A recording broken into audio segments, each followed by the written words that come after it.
오늘 하나님의 말씀 시편 제 32편 중에서 이제 1절과 2절 단락을 보도록 하겠습니다. 시편 32편은 초대교회가 참회시로 사용했던 7개의 시편, 그 중에서 이제 두 번째 거예요. 6편과 38편, 51편, 102편, 130편, 143편을 초대교회에서는 하나님께 죄를 고백하고 참회할 때, 그럴 때 사용을 했었습니다. 근데 이제 이 참회시에 속하기도 하지만은 그것보다는 훨씬 더 넓은 의미를 지니고 있기도 합니다. 이제 감사한 그런 것도 여기에 들어가 있고, 여러 가지가 이제 복합적으로 지혜도 있고, 그래서 이제 그렇게 볼 수가 있어요. 어쨌든 이 앞에 단락 이것은 그 참회한 사람의 그 받는 복, 그걸 얘기해요. 그래서 초대교회 성도들이 이 참회시로 이제 기도를 드리면서 하나님의 용서에 대한 확신을 가졌고, 또 그 참회, 회개가 성도에게 주는 그 축복을 누렸던 것입니다. 사도 바울께서도 이 시 일부를 로마서 4장 7절로 8절에서 인용하고 있습니다. 로마서 4장 7절로 8절 말씀을 봅니다. 불법이 사함을 받고 죄가 가리어짐을 받는 사람들은 복이 있고, 주께서 그 죄를 인정하지 아니하실 사람은 복이 있도다 함과 같으니라. 이 사도 바울께서도 그 복 있는 사람이 누구냐? 회개해서 죄 사함을 받고, 회개해서 죄 사함을 받았다 여기하는 것은 죄가 가려졌다 하는 그 얘기예요. 하나님께서 예수의 보혈로 그 죄를 덮어버리는 거예요. 우리가 마치 구약의 그 지성소에서 피를 뿌려가지고선 죄의 허물을 이렇게 덮어버리는 것처럼 덮는 것이지, 본질적으로 그 죄가 싹 없어져 버리고, 그리고 그것이 의로 바뀐다, 이런 게 아니라는 거죠. 가리어지는 거예요. 가리어지는 거. 그래서 가리어졌으면 하나님의 눈이 그걸 보지 않으니까 그 죄를 인정하지 아니하신다 이 말이에요. 그래서 여기에 1절 2절에서도 회개하는 사람, 이 사람은 의인이고 회개하지 않는 사람은 악인이에요.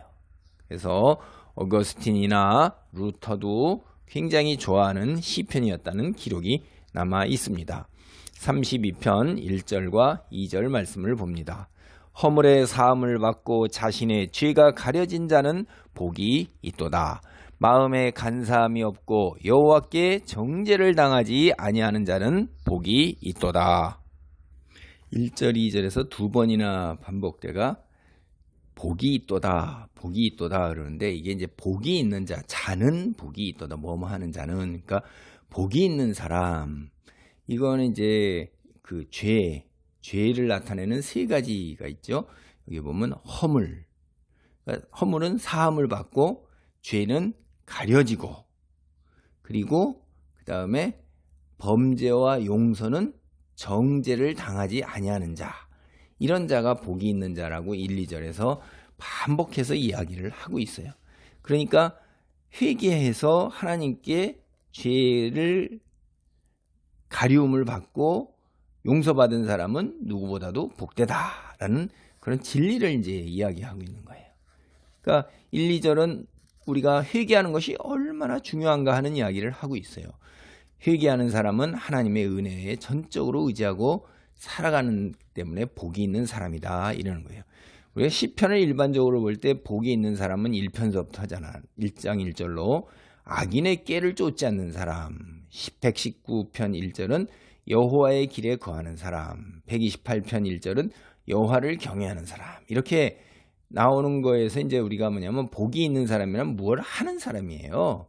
그리고 뭐 하지 않는 사람은 악인의 꾀를 쫓지 아니하며 뭐 어쩌고 뭐 하지 않는 거, 집단으로 그 사람 무리에 들지 않고 등등, 이렇게 행동 중심으로 이제 복이 있는 사람을 표현하는데, 여기에 이제 나오는 사람은 이런 행동 중심이 아니라 그 수동적인 거예요. 허물의 사함을 받고 죄가 가려지고 마음에 간사함이 없고 이런 그 하나님께서 그렇게 그 정죄를 하지 아니하시고 하나님께서 죄를 사해 주시고 하나님께서 죄를 가려 주시고 하나님 중심이에요. 죄를 용서하시는 게 이게 하나님께서만 하시는 일이기 때문에 복이 있는 사람이라는 것은 하나님께서 이렇게 허물을 사하고 죄를 가려 주시고 정죄를 하지 않는 그런 일을 받아들이는 사람이 복이 있는 사람이다라는 거죠. 그러니까 죄를 전혀 짓지 않는 사람이 아니라 지은 죄를 주님께 용서받는 사람이기 때문에 우리가 회개하는 것이 얼마나 중요하냐 하는 것을 이야기하는 거예요. 여러분, 허물이라는 것은 하나님에 대한 사람의 반역행위나 불충이에요. 죄는 우리가 보통 일반적으로 얘기하는 책임과 의무를 완수하지 못해서 행하는 범하는 거예요. 그리고 범죄라는 것은 의도적으로 삐뚤어지거나 잘못된 행위를 하는 거예요. 이 세 가지가 다 얘기하는 거는 어떤 크기에 상관없이 하나님께 지은 죄는 의도적이든지 실수든지 알고 했던 모르고 했던 행동으로 옮기든 안 옮기든 마음으로만 했던 상관없이 모든 죄는 다 죄이고 하나님 안에서 용서가 가능하니까 회개하라 하는 거예요.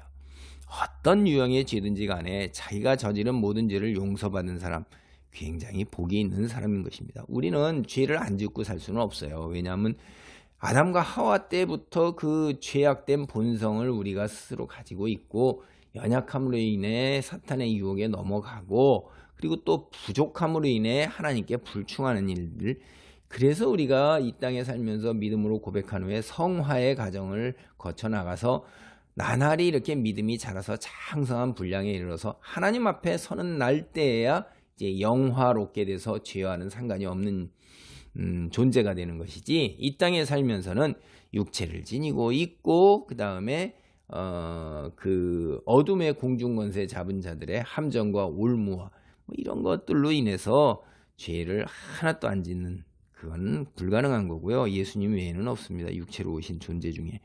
그러니까 우리는 회개하고 고백하는 게 굉장히 중요한 것입니다. 하나님께서 우리를 용서할 때 세 가지 이 본문에서 표현을 하죠.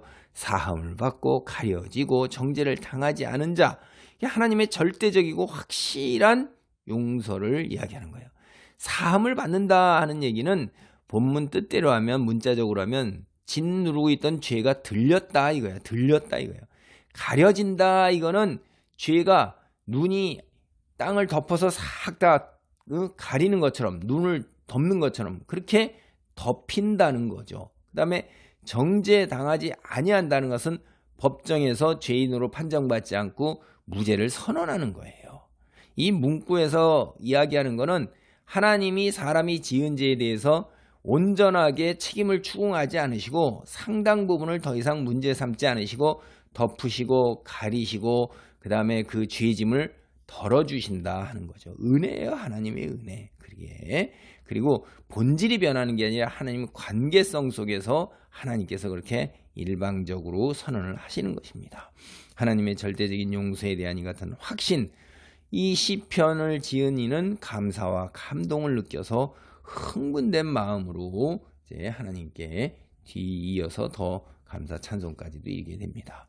우리 그리스도인들 이런 확신 속에서 살아가야 할 줄로 압니다. 하나님 감사합니다. 죄 지은 자, 아버지 하나님이여, 그 죄 지은 자가 하나님께 사함을 받고 죄가 가려지고 정죄를 당하지 아니하는 이런 복을 누리는 것을 아버지 하나님의 은혜로 아버지 찬송하고 기도하고 있습니다. 우리가 죄를 짓지 않을 수가 없는데 죄를 지을 때마다 이렇게 하나님께 나와 참회와 고백으로 사함받고 가려지고 정죄에서 면제, 무죄 선언으로 나아가는 이런 온전한 풍요로움, 믿음, 은혜를 누리게 도우소서.